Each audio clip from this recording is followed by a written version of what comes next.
Welcome back students. मैं विवेक तापड़िया और channel है physics in life and live. बच्चों, हम लोगों ने करंट इलेक्ट्रिसिटी पढ़ना शुरू किया था। यूनिट नंबर 2 है 12th के सिलेबस में और कंपटीशन के सिलेबस में 12th के पार्ट से। तो बच्चों, करंट इलेक्ट्रिसिटी में लास्ट लेक्चर में हम लोगों ने सीखा कि इलेक्ट्रिक करंट होती क्या है, क्यों एग्जिस्टेंस में आती है, पोटेंशियल डिफरेंस की वजह से वो एग्जिस्टेंस में आती है। करंट के लिए हमने फॉर्मूला सीखा, उसकी यूनिट सीखी। यहां तक की बात हमने लास्ट लेक्चर में की। Rate of flow of charge को हम कहते हैं करंट, उसकी एवरेज वैल्यू हम डिफाइन करते हैं I equal to delta Q by delta T, और इंस्टेंटेनियस वैल्यू निकालने के लिए हम कंडीशन लगाते हैं limit delta T tends to 0 यानी D Q by D T, और इसे हम नापते हैं एम्पियर में। करंट के बारे में और भी बहुत सी बातें जो हमें जाननी है। टाइप्स ऑफ करंट को जानने से पहले हम ये जान लें कि अगर आपसे पूछा जाए करंट स्केलर है या वेक्टर है तो आपका जवाब क्या होगा। आपको पता है कि सर्किट में हम करंट की डायरेक्शन तो दिखाते हैं अलोंग दी कंडक्टर। कंडक्टर को घुमा दो तो उसकी डायरेक्शन भी चेंज हो जाएगी। तो इसमें कोई स्पेसिफिक यूनिक डायरेक्शन नहीं है ऐसा हम कह सकते हैं, पर डायरेक्शन तो है।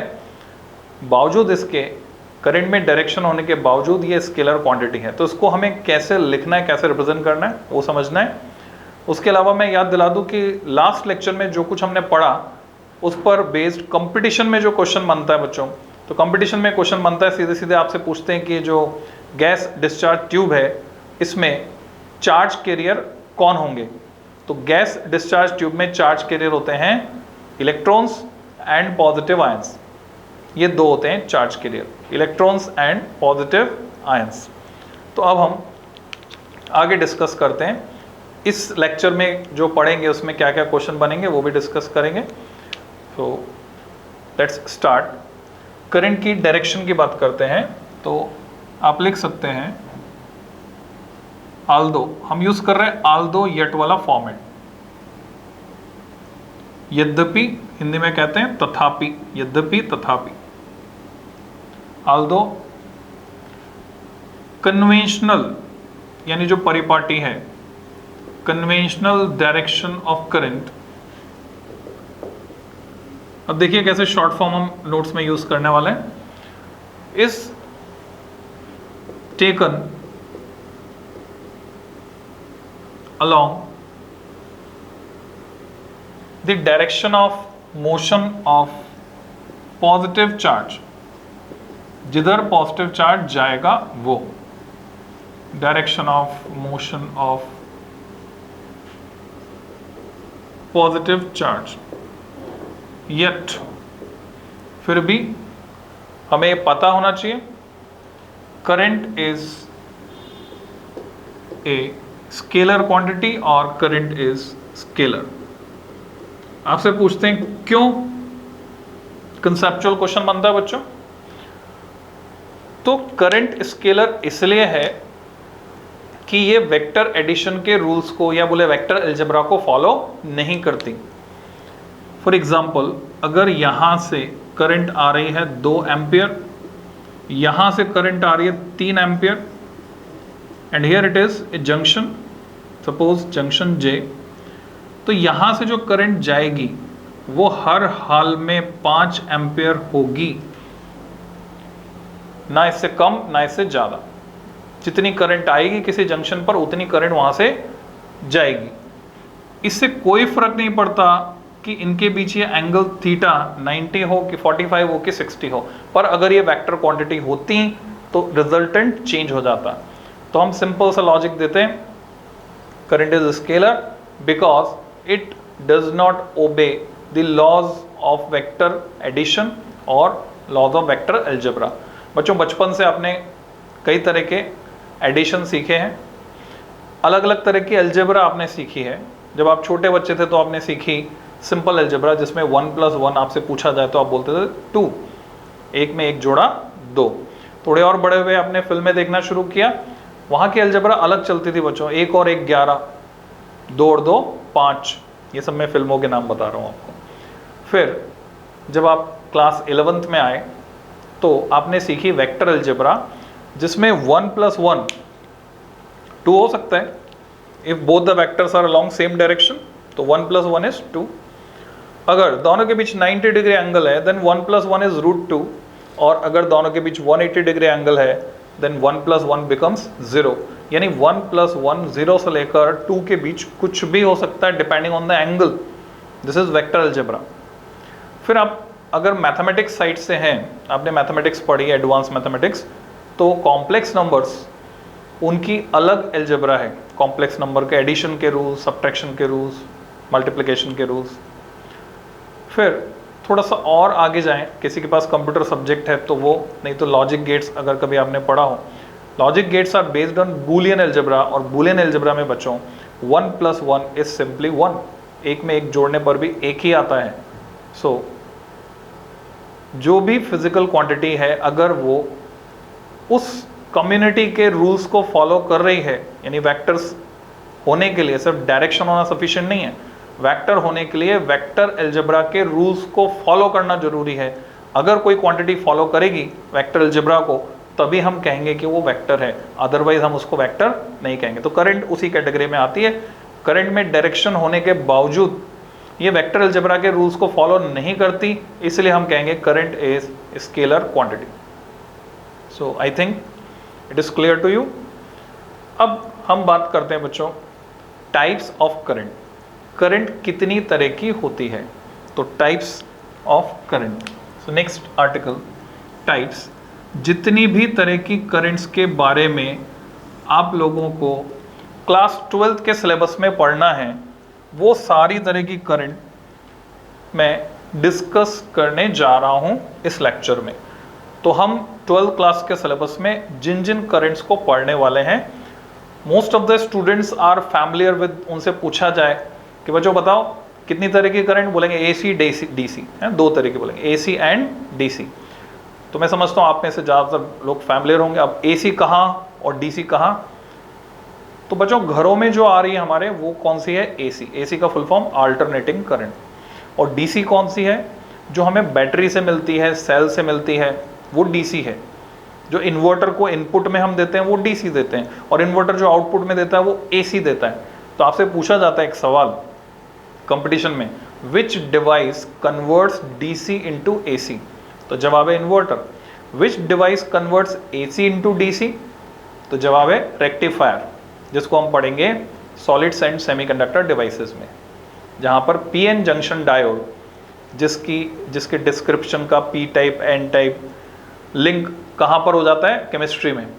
P type semiconductor, N type semiconductor दोनों को जोड़ के हम बनाते हैं पीएन जंक्शन। उसमें स्पेशल प्रॉपर्टी आ जाती है यूनिडायरेक्शनल फ्लो ऑफ करंट की, एक डायरेक्शन में करंट को जाने देता है, दूसरे डायरेक्शन में नहीं जाने देता है, तो हम इस प्रॉपर्टी को यूज करके एसी को डीसी में कन्वर्ट करते हैं यूजिंग पीएन जंक्शन डायोड। ये सब हम सीखेंगे बच्चों।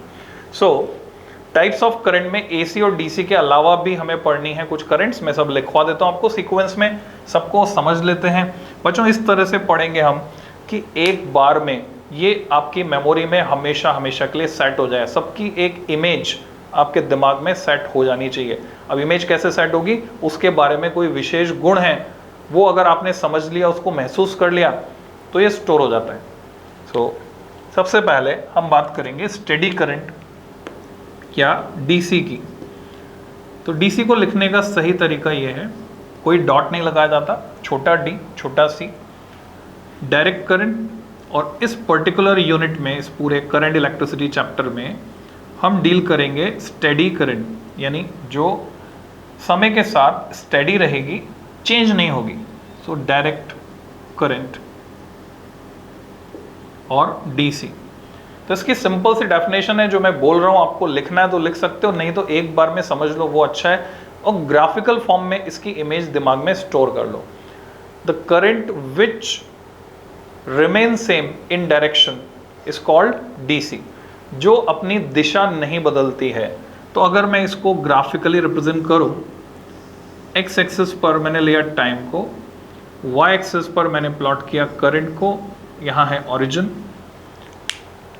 तो सेल से या बैटरी से हमें जो डीसी मिलती है, समय के साथ उसका मैग्नीट्यूड फिक्स रहता है, मैग्नीट्यूड चेंज नहीं होता।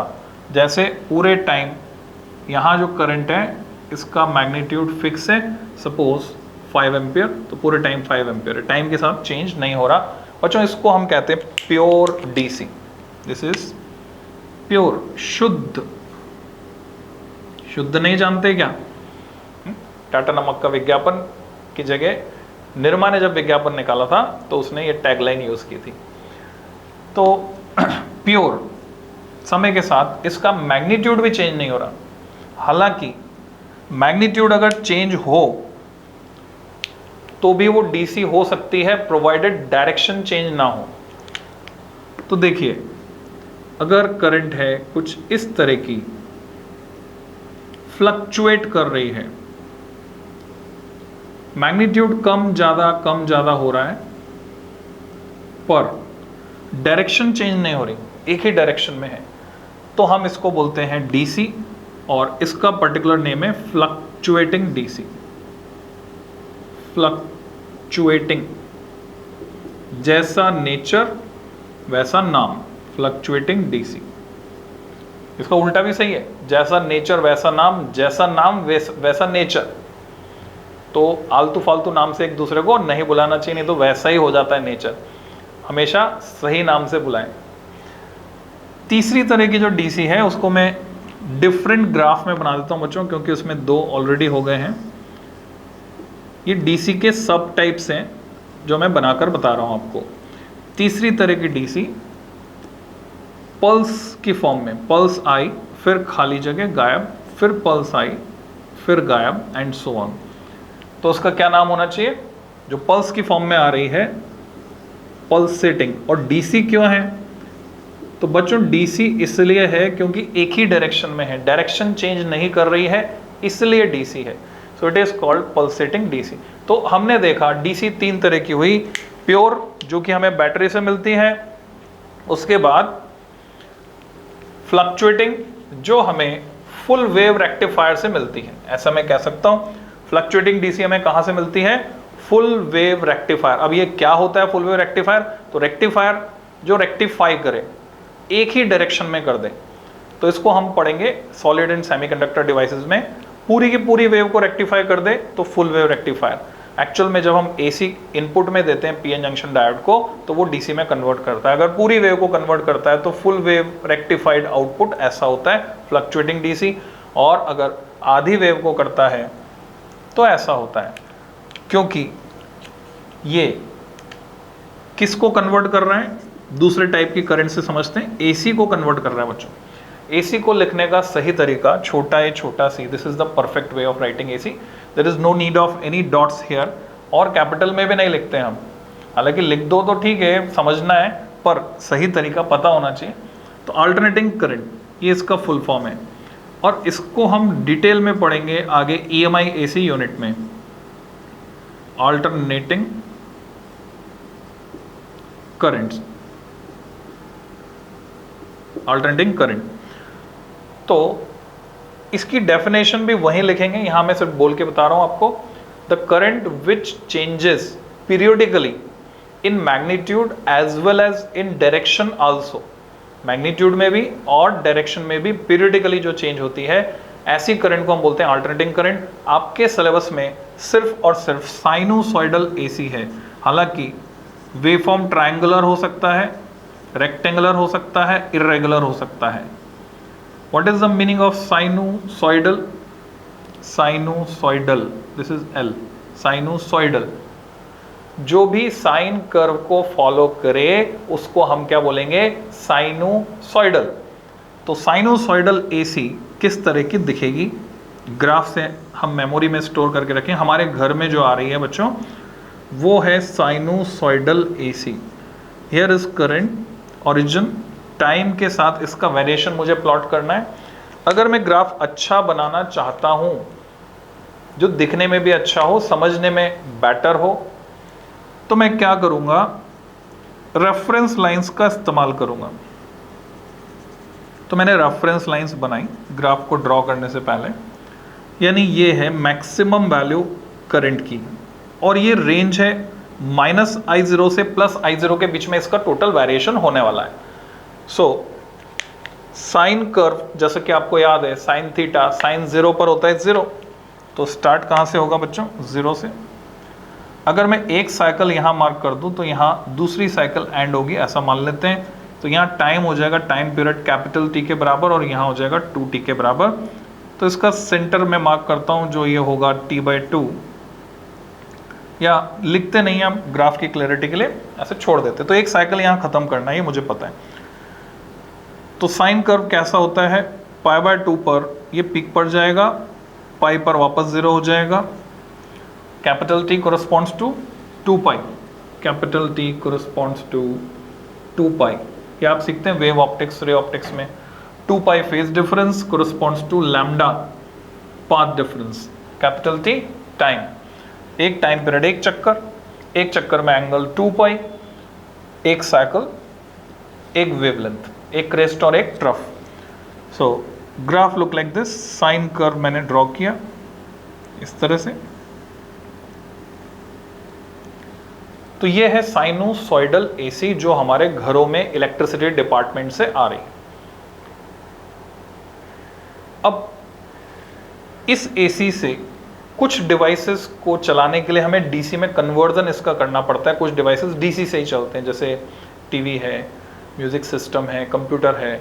जहाँ जहाँ सेमीकंडक्टर इस्तेमाल हुआ है वो सब डिवाइसेस डीसी से चलते हैं। तो डीसी से चलाने के लिए इसको कन्वर्ट करना पड़ता है। तो इसको कन्वर्ट करके हम बनाते हैं फ्लक्चुएटिंग डीसी, पल्सेटिंग डीसी। फिर हम नहीं चाहते कि हम जिस अप्लायंस को चला रहे हैं उसको ऐसे फ्लक्चुएट करते हुए करंट मिले, तो हम इसको स्मूथ करते हैं, और स्मूथनिंग के लिए हम यूज़ करते हैं कैपेसिटर्स, इंडक्टर्स एट्सेट्रा। तो ये मैंने ऐसे बता दिया, ऐसे सुन लीजिए आप, सब चीज़ें लिंक होती चले जाएंगी, हम इसको डिटेल में पढ़ेंगे आगे। सो ये हो गई alternating current, sinusoidal AC.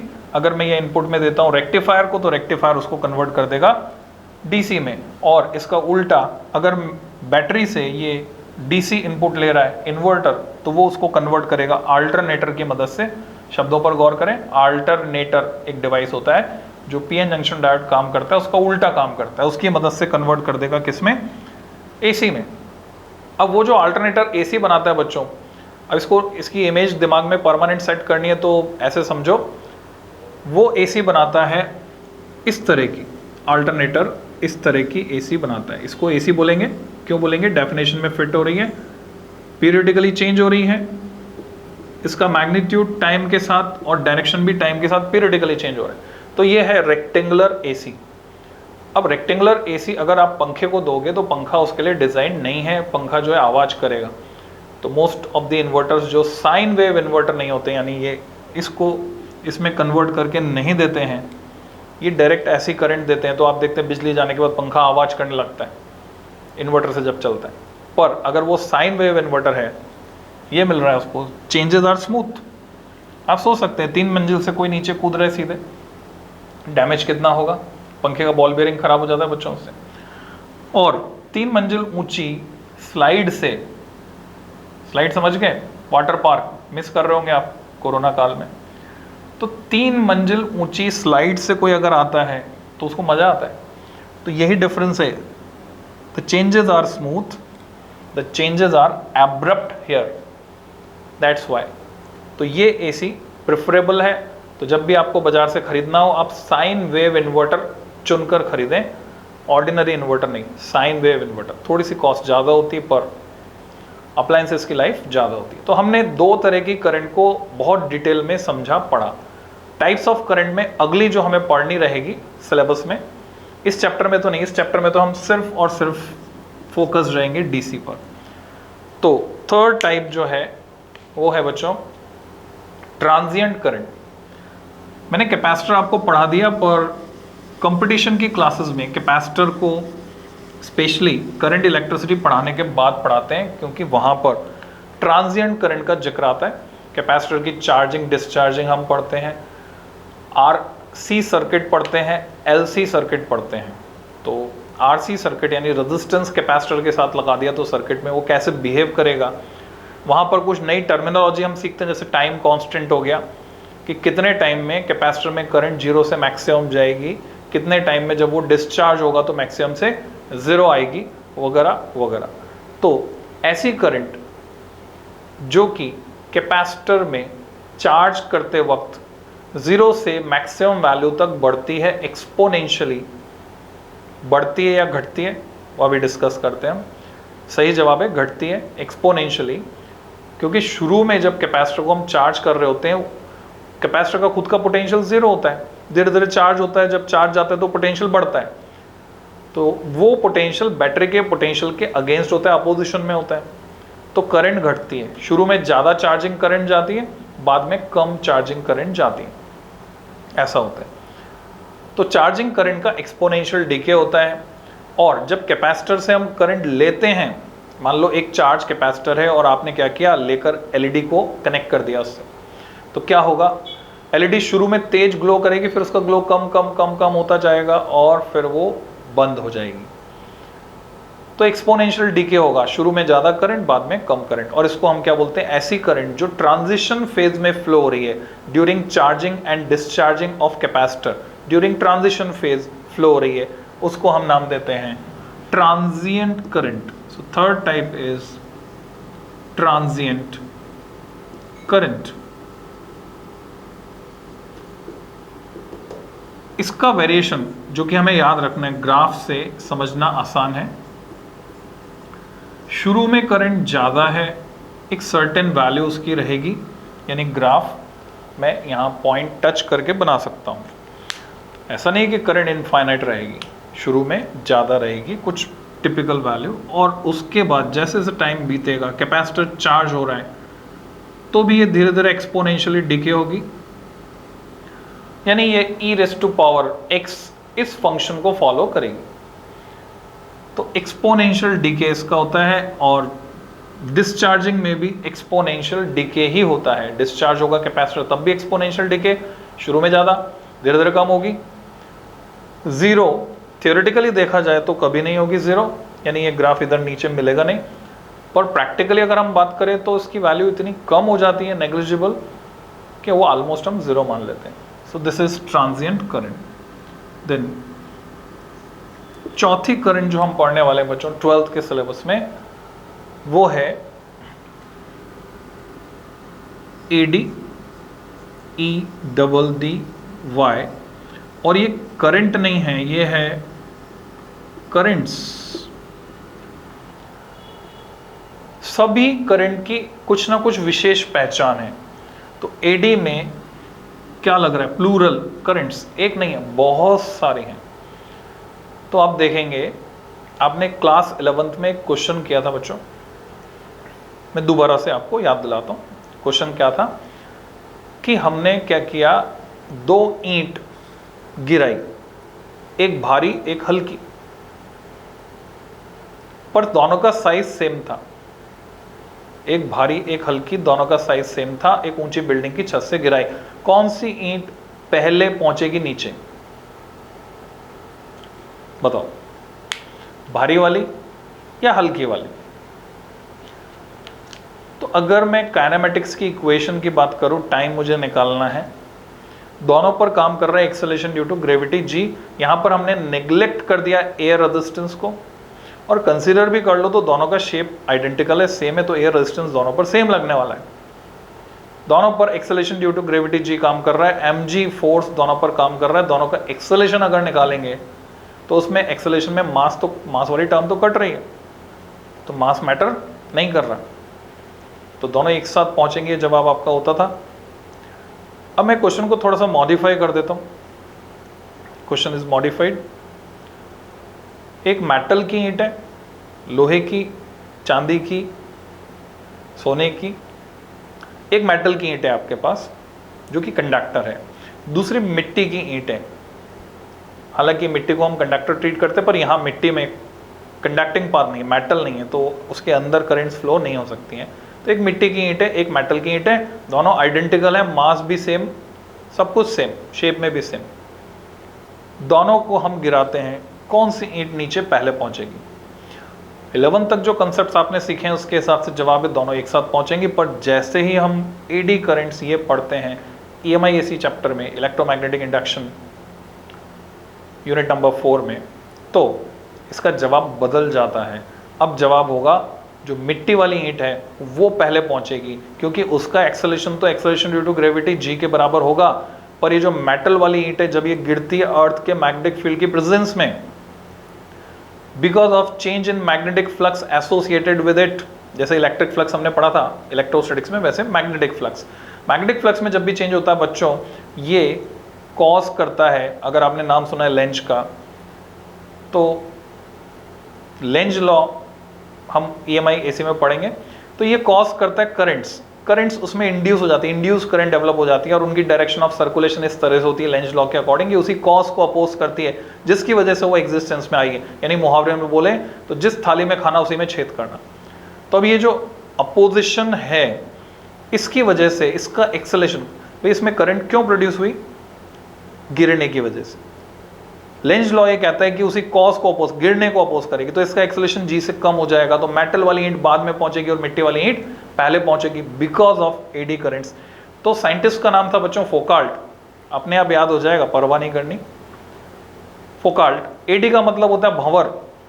Scientist फोकाल्ट ने डिस्कवर किया कि जब भी किसी मेटल ब्लॉक से रिलेटेड मैग्नेटिक फ्लक्स चेंज होगा, तो मेटल ब्लॉक या लंप, मेटल का कैसा भी टेढ़ा मेढ़ा पीस, इरेगुलर शेप का पीस, उसमें पूरे वॉल्यूम में करंट्स इंड्यूस हो जाएंगी जो शेप में एडी की फॉर्म में होंगी। AD means like this. Hypnotise मत हो जाना, देखो ये भंवर। लोग पिकनिक मनाने जाते हैं, पिकनिक स्पॉट पे नदी बह रही है, अगर वहाँ नीचे खड्डा होता है, पानी बहुत गहराई में जा रहा होता है, तो वहाँ भंवर बन जाता है। इसके कई और नाम भी हैं। हवा में बनता है तो फिर साइक्लोन बोलते हैं इसको, पानी में बनता है तो वर्लपूल। तो एडी करंट्स इस शेप में होती हैं, चाहे मेटल का पीस चौकोर हो, कैसा भी हो। ये क्वेश्चन बनता है कंपटीशन में, घुमाते हैं आपको बोलते हैं कि भाई ये मेटल का पीस, इसमें एडी करंट्स ऐसे बनेंगी या ऐसे बनेंगी। So correct answer is this. तो एडी एक नहीं, बहुत सारी करंट्स होती पूरे वॉल्यूम में, और इसकी वजह से वो हीट अप हो जाता है। तो एडी करंट्स के हीटिंग इफेक्ट को हम यूज करते हैं। आपने इंडक्शन कुकिंग सिस्टम यूज किए हैं, जिसमें दूध गर्म करते हैं, पानी गर्म करते हैं, वो ऐसा ही सिंबल बना होता है काली सी प्लेट पर। It works on eddy current. और जो सीलिंग फैन हमारे सर के ऊपर घूम रहा है, पंखा हवा दे रहा है, it is based on eddy currents. ये सब हम पढ़ेंगे EMI में। तो अब मैं समझता हूँ एडी करंट्स आप भूल नहीं पाएंगे, जब एडी करंट्स पढ़ने का नंबर आएगा तो ये सारी बातें आपको याद रहेगी। फिफ्थ टाइप ऑफ करंट की बात करें, पांचवी तरह की करंट बच्चों, इधर लिख देता हूं मैं, ये हम पढ़ेंगे इलेक्ट्रोमैग्नेटिक वेव्स में। बोर्ड के सिलेबस से हटा दिया गया है, पर कंपटीशन के लिए आपको पढ़ना है। डिस्प्लेसमेंट करंट, इस करंट की खास बात क्या है, उसको समझने के लिए इस सर्किट पर गौर करें। ये कैपेसिटर है जिसकी कैपेसिटी C है। अगर मैंने इसको बैटरी से जोड़ा, ऑन ऑफ की बजट है तो लगा देंगे, नहीं है तो डायरेक्ट जोड़ देंगे। मैंने इसको जोड़ा, की क्लोज की, यहां बीच में आप जानते हैं हवा है, दोनों प्लेट्स के बीच में क्या है, एयर है। तो क्या लगता है आपको, करंट फ्लो होगी नहीं होगी? This is open circuit, dielectric is insulator, तो करंट किसी हाल में फ्लो हो नहीं सकती यहां से। स्टेडी स्टेट में यहां कोई करंट फ्लो नहीं होती है, पर हम जानते हैं transition situation, transient current flow होती है, जब तक कि कैपेसिटर फुली चार्ज होकर इसकी प्लेट्स पर इतना चार्ज इकट्ठा नहीं हो जाता कि इन दोनों प्लेट्स के बीच का जो पोटेंशियल का डिफरेंस है वो बैटरी के वोल्टेज V के बराबर ना हो जाए, तब तक करंट फ्लो होती है। अब यहाँ पर दो लॉज फेल हो जाते हैं, दो बेसिक फंडामेंटल लॉज। एक तो किरचॉफ्स करंट लॉ जो हम पढ़ेंगे इसी चैप्टर में, KCL और जंक्शन लॉ भी इसको कहते हैं। दूसरा एम्पियर्स सर्क्यूटल लॉ जो हम पढ़ेंगे next unit magnetic effect of current में, वो भी बेसिक फंडामेंटल लॉ, दोनों फेल हो जाते हैं। सिंपल लॉजिक ये समझ लीजिए, इस जंक्शन पे अगर मैं बात करूं तो करंट आ तो रही है, पर यहां से कोई करंट जा नहीं रही है। और हम जानते हैं कि जो बेसिक फंडामेंटल लॉ है वो फेल नहीं हो सकते। तो मैक्सवेल जो साइंटिस्ट रहे हैं, उन्होंने इसका एक्सप्लेनेशन दिया कि यहाँ तक तो करंट दिख रही है, इसके बाद ये जो इंसुलेटर है, डाइलेक्ट्रिक मटेरियल है, हवा भी हो सकती है, यहाँ ये जो ब्रेक आ गया करंट में, उसका लॉजिक क्या है, मतलब उसका एक्सप्लेनेशन क्या है? तो एक्सप्लेनेशन मैक्सवेल ने दिया। मैक्सवेल ने बोला कि यहाँ भी करंट फ्लो करती है, और ये स्पेशल करंट उसको नाम दिया उन्होंने डिस्प्लेसमेंट करंट। इसको फ्लो होने के लिए किसी कंडक्टिंग मीडियम की जरूरत नहीं है, it flows without any conducting path. तो अब आपके दिमाग में आ रहे होंगे जितने भी चार्जर हैं जो विदाउट कनेक्शन मोबाइल को चार्ज कर देते, खाली मोबाइल को उस पर रख दो आप, उसमें कोई कनेक्टर आपको नहीं लगाना है, वो चार्ज कर देते। इन फ्यूचर हम सोच रहे हैं कि खंभों से हमारे घर में जो बिजली है वो वायरलेसली आ जाए, ट्यूबलाइट तक, पंखे तक वायरलेसली करंट पहुंच जाए, and it is quite possible. आने वाले टाइम में ये होगा। जैसे वाईफाई से कनेक्शन आ रहा है वैसे आप देखेंगे ये वायरलेसली होगा, और इसमें डिस्प्लेसमेंट करंट का एक इंपॉर्टेंट रोल होगा। यानी यहाँ मैग्नेटिक फील्ड के वेरिएशन की फॉर्म में करंट फ्लो करती है। लॉजिक ये था मैक्सवेल का कि करंट कैरिंग कंडक्टर के आसपास मैग्नेटिक फील्ड होता है। ये ऑरस्टेड की डिस्कवरी थी, हम पढ़ेंगे मैग्नेटिक इफेक्ट ऑफ करंट में अगली यूनिट में। ऑरस्टेड नाम के साइंटिस्ट ने डिस्कवर किया करंट कैरिंग कंडक्टर के आसपास मैग्नेटिक फील्ड एग्जिस्ट करता है। तो अब इसका रिवर्स भी ट्रू होना चाहिए, मैग्नेटिक फील्ड की वजह से करंट आनी चाहिए।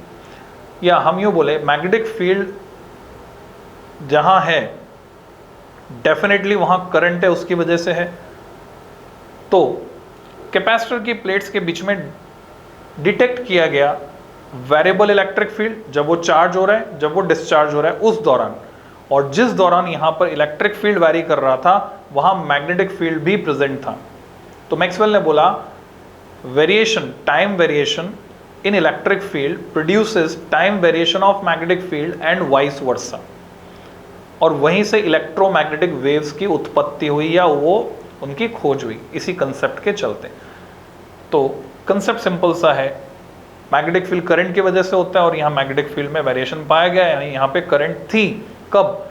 जब तक ये चार्ज नहीं हो रहा था, यानी जिस दौरान कंडक्शन करंट थी, ट्रांजिएंट करंट, उसी दौरान यहाँ पे डिस्प्लेसमेंट करंट पाई गई, और दोनों का मैग्नीट्यूड इक्वल था। अगर मैं इसको दिखा रहा हूँ IC से और डिस्प्लेसमेंट करंट को दिखा देता हूँ मैं I सबस्क्रिप्ट D से, तो बच्चों IC is equal to ID, और ये सिर्फ उतने ही समय फ्लो होती है जितने समय कंडक्शन करंट फ्लो होती है। कैपेसिटर चार्ज हो गया, अब कोई करंट फ्लो नहीं होती स्टेडी स्टेट में, तो डिस्प्लेसमेंट करंट भी जीरो हो जाएगी।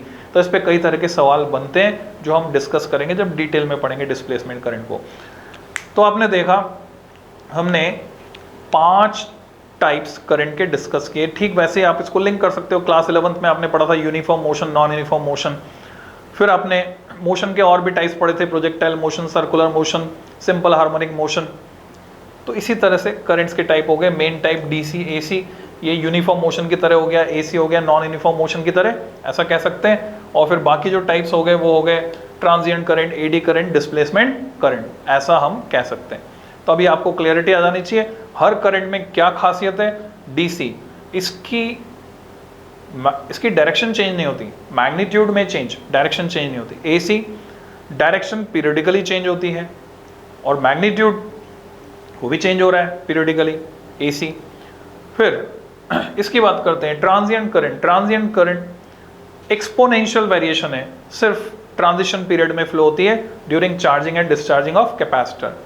AD करंट की बात करें तो करंट नहीं है, करंट्स है, पूरे वॉल्यूम में फ्लो होती है AD करंट्स। ये अकेले है जिसके आगे प्लूरल करंट्स लगता है, करंट नहीं लगता, तो ये खासियत है इसकी। फिर इसकी बात करें डिस्प्लेसमेंट करंट, तो इसको फ्लो होने के लिए कोई कंडक्टिंग पाथ नहीं चाहिए, कंडक्टिंग मीडियम नहीं चाहिए, ये डाइलेक्ट्रिक या इंसुलेटर के थ्रू फ्लो हो जाती है in form of variation of electric field and variation of magnetic field. So these are specialities of these 5 types of currents. तो बच्चों आज के लेक्चर में टाइप्स ऑफ करंट आपको क्लैरिटी आ गई होगी। नेक्स्ट लेक्चर में हम इसको आगे समझेंगे, आगे पढ़ेंगे। तब तक रिवाइज कीजिए, इसको लिंक कीजिए, जो कंसेप्ट आपने समझे इसको डे टू डे लाइफ से लिंक करके देखिए। जैसे मैंने बोला कि भाई इन्वर्टर जो है आप चेक कीजिए, आपके यहाँ जो इन्वर्टर लग रहा है, आपके पड़ोसी के यहाँ अगर जाना हो रहा है, जो इन्वर्टर लग रहा है बिजली जाने पर उनसे पूछिए, फ़ोन पे पूछ लीजिए आवाज़ करता है नहीं करता है, आप बता सकते हैं, जज कर सकते हैं वो साइन वेव इन्वर्टर है या नहीं है। इस पे आप सर्फ कर सकते हैं गूगल पे और इसके बारे में जानकारी जुटा सकते हैं, because this information is linked with our life, क्योंकि आने वाले टाइम में आपको इन्वर्टर यूज़ करना होगा। तो बच्चों जल्दी ही मिलते हैं, हैप्पी लर्निंग।